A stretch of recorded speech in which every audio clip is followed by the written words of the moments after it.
Max flitted nervously at the edge of Frog Meadow.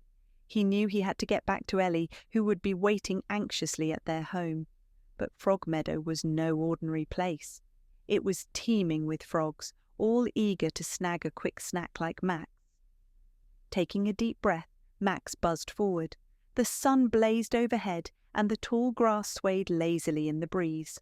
For a moment, everything seemed quiet. Too quiet. Then, from the corner of his eye, Max saw it, a flicker of movement. Suddenly, a frog sprang into the air, its long, sticky tongue darting toward him. Max spun in a frantic loop, narrowly dodging the attack. "Whoa!" Max buzzed. "That was close!" Before he could catch his breath, another frog leapt from a patch of cattails. Max zigged and zagged, flying in wild, erratic patterns. Frogs launched themselves from every direction, tongues lashing out like tiny whips. "I have to stay focused," Max muttered, his tiny wings working overtime. "Ellie's waiting for me." He darted left, then right, then spiraled into the air just as a frog leapt beneath him. With each twist and turn, he edged closer to the end of the meadow. His heart pounded as he weaved through the final gauntlet of frogs, tongues snapping and frogs croaking in frustration. At last, Max burst out of Frog Meadow and into the open savannah. He glanced back, seeing the disappointed frogs hopping away.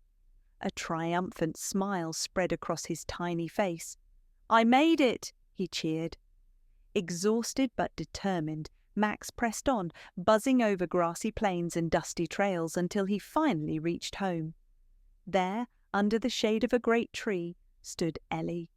Her enormous ears flapped with joy, and she let out a happy trumpet as Max landed gently on her trunk. "Max, you're back!" Ellie exclaimed, her eyes twinkling. "I was so worried about you, but you're the bravest mosquito I know." That evening, they celebrated Max's return with a feast of Ellie's favourite fruits. Max knew that no matter how small he was, his determination and love for Ellie could overcome any challenge. As the stars twinkled above, Max nestled safely on Ellie's back. Together they dreamed of more adventures, knowing they would always be there for each other.